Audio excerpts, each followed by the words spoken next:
안녕하십니까. 홍지석입니다.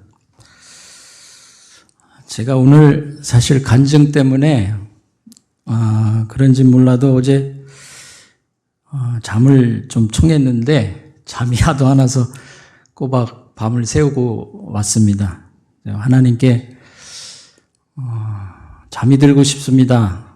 아무리 기도해도 안 들어주시더라고요. 그래서 오늘 밤을 새고 왔습니다. 제가 이 원고는 어제 저녁에 목사님께 보내드렸습니다. 그래서 어제 갑자기 간증을 좀 하면 좋겠다 그렇게 말씀을 해서 이렇게 간증을 하게 됐습니다. 조금 상태는 안 좋은데 최선을 다해 보겠습니다. 먼저 저는 아시다시피 교회도 나왔다가 안 나왔다가 참 중심교회에서 중심이 없는 사람입니다. 마음속을 지배하는 또 다른 나를 제가 어떻게 할 수가 없었습니다. 저는 간증 같은 중심, 마음의 문제를 이야기하는 것을 사실 많이 꺼려 합니다. 제 마음을 이야기하기에는 그 마음이 늘 왔다 갔다 변화하기 때문이죠. 사실 오늘 이야기도 간증을 하려고 작성한 것은 아니고 또 믿음 좋으신 여러분들 앞에서 제가 간증을 하는 게 사실 많이 부끄럽습니다. 그냥 내 생에 어떤 중요한 순간 그것을 고백의 글로 남기고 싶었습니다. 제 간증 제목은 나에게 과연 믿음은 오는가입니다. 제 삶에 늘 따라다니는 관념적인 문제는 열등의식, 건강, 죽음에 관한 것입니다. 저는 어릴 적부터 이 문제에 대해 또래에 비해 아주 깊게 생각했지만 부정적인 생각이 많았습니다. 그래서 남들보다 이 문제에 대해 더 시달림을 받고 살아왔습니다. 인간의 생로병사, 100년도 살지 못하는 사람들이 거대한 자본주의 틀 안에서 끊임없이 경쟁하고 비교되는 모습들이 너무 허무하다는 생각이 들었습니다. 왜 다들 저렇게 살아야 할까? 그렇다고 작은 나 하나가 이 거대한 틀을 거부할 수도 없다는 생각에 어쩔 수 없다. 나도 남들처럼 살 수밖에 없다. 이것이 냉혹한 현실이다. 그렇게 순응하며 살 수밖에 없었습니다. 또 세상이 그렇게 살다 보면 복도 부어 주었습니다. 그렇게 풀리지도 않고 버려지도 않는 이 열등감, 건강, 죽음의 문제가 항상 나를 따라다닐 때 무언가 절대적인 것이 있다면 의지하고 싶다는 막연한 생각을 많이 하고 살았습니다. 저는 정신적, 종교적 문제에 대해 생각도 많았지만 그렇다고 많은 사람들의 종교적, 신앙적 이야기들을 신뢰하지는 않았습니다. 그저 종교인이나 신앙인의 이야기도 위선이거나 잘못 알고 있거나 세상의 이치를 깨달은 정도지 그 이상도 이하도 아니다 라고 생각했습니다. 나도 저 정도는 이해했고 깨달았다고 생각했습니다. 그런데 다른 것은 다 부정이 되는데 유독 성경 말씀은 믿어지지도 않으면서 부정하기에도 힘든 무엇인가가 있었습니다. 성경 첫 구절, 태초에 하나님이 천지를 창조하시니라. 이 거대한 선포는 내가 이해하는 세상 사람들에 관한 이야기하고는 차원이 다른 문제였습니다. 그러나 그만큼 받아들이기도 어려운 문제였습니다. 그렇게 제3 가운데 성경은 늘 믿기도 힘든, 그렇지만 막연하게 내가 마지막으로 붙잡아야 할 무엇이라고 생각하며 살았습니다. 신앙적인 모든 문제는 실제가 되지 않았고 막연한 관념의 문제였습니다. 그런데 저한테 확고하게 자리 잡고 있는 종교적 깨달음이 하나 있었습니다. 내가 원하는 삶을 살고 싶어하는 내 자아와 원하지 않지만 늘 나를 지배하고 있는 또 다른 자아가 있다는 것입니다. 사실 불교에서도 이 본내가 없는 본성적 자아를 찾으려고 늘 수행하는 것으로 알고 있습니다. 제 생각에 인간으로서는 이 문제를 해결할 수 없다는 그런 확신을 갖고 있었습니다. 그렇다면 내 긴 삶 동안에 나를 지배하는 또 다른 자아를 이겨낼 무언가는 보이질 않고 나도 그렇게 살다가 죽겠구나 하는 생각이 들었습니다. 오래전에 목사님과 나눈 성경 말씀이 막연하지만 이 문제를 해결할 수 있지 않을까라는 생각이 관념적으로 짐처럼 나를 따라다녔습니다. 늘 죄를 짓지만 죄를 이겨낼 수 있는 어떤 힘도 내게 있지 아니하였습니다. 죄를 짓는 제 모습을 보면서 난 구원받을 수 없는 존재라고 여겨왔습니다. 순간 죄를 짓고 싶을 때 내가 스스로 이를 극복해보자, 하나님을 의지하고 극복해보자 하는 마음도 있었지만 결국 굴복하고 죄를 짓고 절망하게 됩니다. 또 다른 자아를 이길 수가 없는 것이었습니다. 안 되는구나. 또 이렇게 되는구나. 위선을 떨지 말자. 그냥 나는 그런 인간이니까. 그렇게 늘 실패합니다. 믿음이 있으면 가능할까? 하나님의 전능성과 그 실체가 나와 관계가 되지 않는 이상 이 문제는 결국 나에게 해결할 수 없는 불가능한 영역이 돼 버렸습니다. 언제나 내 마음에 평안함을 얻을 수 있을까? 세상에서 유리 방황하는 가인과 같은 존재였습니다. 평생 불안함과 두려움을 안고 살다가 누구의 도움도 없이 그렇게 생을 마감하지 않을까? 로마서 7장 24절 오호라 나는 공고한 사람이로다. 이 사망의 몸에서 누가 나를 건져내랴. 이 말씀은 정말 저를 두고 한 말처럼 내 마음속에 뿌리 깊게 자리 잡고 있는 말씀입니다.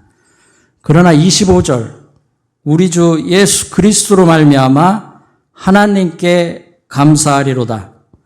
이 말씀부터 저에게는 늘 관념적이고 어렵고 제자리였습니다. 하나님, 저도 하나님께 감사함을 고백하고 싶습니다. 저에게는 힘든 과제요, 풀리지 않는 영역이요, 어찌 보면 평생 고민해도 해결될 것 같지 않은 영역 같았습니다. 목사님이 항상 말씀하신 놀라운 은혜가 실제가 되길 바랍니다. 이 말씀이 저에게는 실체가 없는 도돌이표 같았습니다. 답답했습니다. 뭔가 주위를 뱅뱅 돌다가 마는 제 신세 같았습니다. 뭘 하는 건 둘째치고 하나님, 저는 믿음의 실제가 안 되는 것입니까? 이런 기도를 했습니다. 하나님, 제가 하나님의 전능성과 나와 함께 하심이 믿어지게 도와주소서. 하나님이 전능하시다면 알고 계시지 않습니까? 제가 그 믿음을 갖고 싶어 하는 것을요. 믿음이 없는 게 아니라 사실 그 믿음이 제게 오지 않는 것이지 않습니까? 내가 어찌하오리까? 하나님이 나를 사랑하심이 나와 함께 하심이 내 마음속에 믿어지면 얼마나 좋겠습니까? 내가 주를 영접하오니 내게 임하여 그 믿음을 주옵소서. 그러면 내가 주를 따르겠나이다. 수도 없이 영접하고자 기도했으나 그 믿음은 내게 오지 아니하였습니다. 교회 나가는 것도 힘들어졌습니다. 믿음은 들음에서 난다고 했으니 그냥 성경을 읽고 듣고 해보자, 이렇게밖에는 할 수가 없었습니다. 저에게는 하나님이 사랑의 하나님이 아니라 죄를 짓고 심판받는 두려움 같은 대상이 되었습니다. 얼마 전 유튜브에서 고 천정은 자매의 간증을 들었습니다. 듣고 또 들었습니다. 감동이 있었습니다. 믿음이 주어지면 저것이 가능할지도 모르겠다 생각했습니다. 이사야 43장 1절, 내가 너를 지명하여 불렀나니 너는 내 것이라. 하나님이 나를 부르신다는 잠깐의 울림이 교회에 그냥 한번 가봐야겠다는 생각으로 들렸습니다. 교회에 가는 것이 용기가 나지 않아 몇 번을 발길을 돌리고 그냥 모르겠다, 목사님 얼굴이나 한번 뵈러 가자, 교회로 향했습니다. 지하철을 타고 가면서 이렇게 갈등을 반복하며 기도했습니다. 하나님, 나는 믿음이 생기지 않아 교회에 가고자 하는 마음도 지금 막 흔들립니다. 그냥 목사님 얼굴만 뵙고 오겠습니다. 그런데 주님, 이 길이 하나님 보시기에 정말 옳고 귀중한 것이라면 내 발을 붙들어서라도 나를 인도하여 주옵소서. 하나님을 만나고 싶습니다.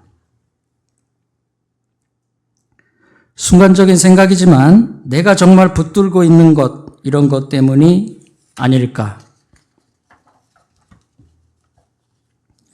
자식, 가족, 건강, 돈, 이런 걱정이 늘 먼저 아니었나. 문 밖에서 두드리시는데 문을 열지 않으려고 제가 문고리를 꽉 잡고 있는 것 같았습니다. 그걸 내려놓으면 많은 것을 잃을 것 같은 두려움이 있었으니까요. 하나님, 마음속으로라도 이거 잠시 내려놓고 하나님을 바라볼게요. 많은 것을 마음속으로라도 내려놓는 것도 순간 용기가 필요했습니다. 그냥 그렇게 하고 싶은 원함을 갖습니다. 자신 없습니다. 그 다음은 모르겠습니다. 하나님이 내 마음을 주관하여 주십시오. 교회에 가서 목사님을 뵙고 수요 예배를 드리는데 왜 또 이리 눈물이 나던지요.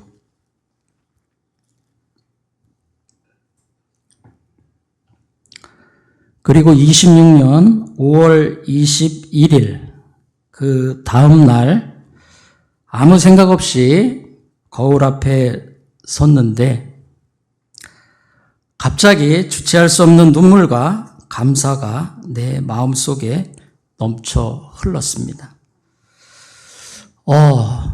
왜 이러지? 무엇을 생각한 것도 아닌데 그냥 하나님이 이 순간 내 마음속에 오셨구나.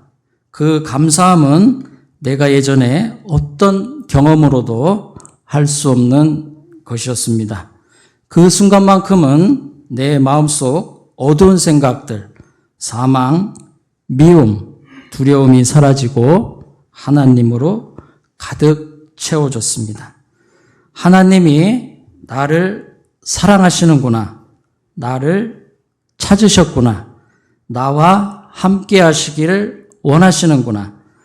진짜 나와 관계가 있구나. 그 믿음이 이제 내게도 오는구나. 오직 감사만이 있었습니다. 이제 하나님께 소망을 둘 수가 있겠구나. 기쁨과 평안이 밀려왔습니다.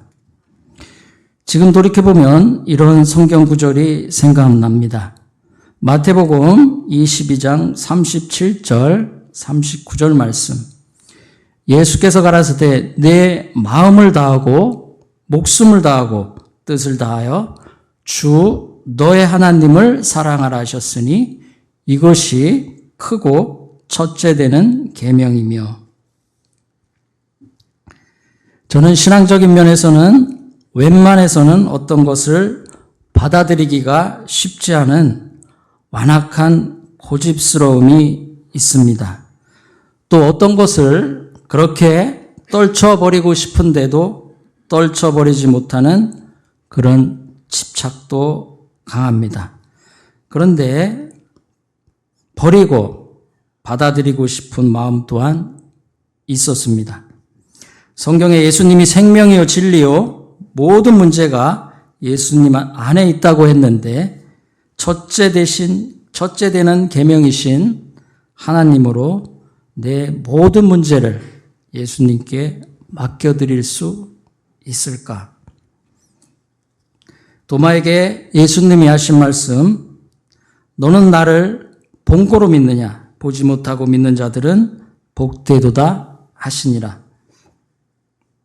저 또한 무언가 확실히 확인되어야만 되고 검증되어야만 발을 내딛는 그런 성향이 강했습니다. 도마와 비슷한 모습일 수 있습니다. 성경적으로 보면 어린아이와 같은 심령이 아니었습니다.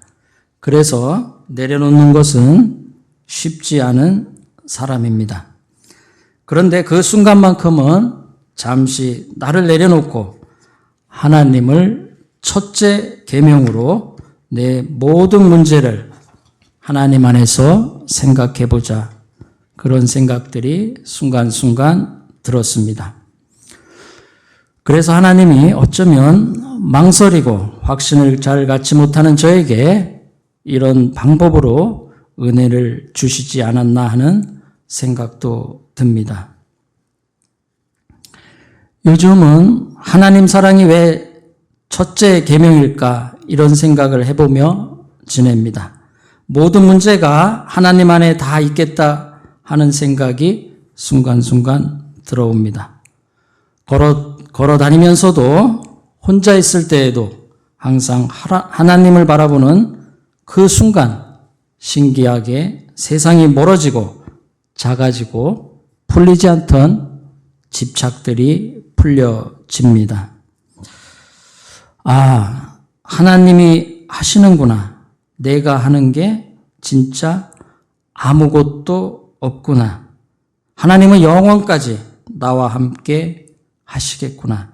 이런 생각들이 제 마음속에 자리 잡기 시작했습니다.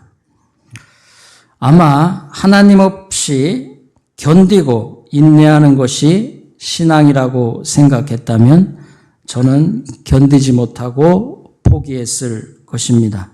순간순간 하나님을 바라보고 그 감사와 은혜가 실제로 내 마음속에 이루어지는 것을 알게 되었을 때 참 행복했습니다. 요한복음 17장 3절 영생은 곧 유일하신 참 하나님과 그의 보내신 자 예수 그리스도를 아는 것이니이다. 요즘은 이 성경 말씀처럼 하나님을 안다는 것, 관계에 대해 생각이 많아졌습니다. 근심보다는 주의 뜻이 나에게 무엇일까? 이런 생각도 해보게 되었습니다. 이제 저는 걸음마를 막 시작한 아기와 같은 믿음이 있습니다. 하나님이 살아계시다는 것과 실제 나와 함께 하신다는 그 믿음이 제게도 작지만 주어졌습니다. 그렇게 평생 풀려고 애써도 풀리지 않던 집착들이 풀려지고 하나님에 대한 소망이 작게 제 마음속으로 들어옵니다. 참 저에게는 오랜 시간이 걸리는 것 같습니다. 하나님 앞에 한번 이렇게 오기가요. 돌이켜보니 그 무거운 짐을 지고 제가 오랜 시간 참 힘겹겠다 하는 생각이 듭니다. 이제 이 무거운 짐을 예수님이 짊어주시니 너무나 가볍다는 생각이 듭니다. 내 마음속에 오신 주님, 이제 내 마음을 주님의 마음으로 넓혀 주소서. 나와 관계없이 저 멀리서 두려움으로 항상 계셨던 그 하나님, 내 제약된 본성을 드러내실까 겁이 나서 오랫동안 멀리하였던 이 성경 말씀. 이제는 이 성경 말씀이 궁금해지고 눈에 잘 들어옵니다. 두려움을 하나님에서 사랑의 하나님으로, 관념의 하나님에서 실제 하시는 하나님으로 이제도 하나님 사랑하기를 소망해 봅니다. 그 믿음이 더 자라나기를 소망해 봅니다. 아멘.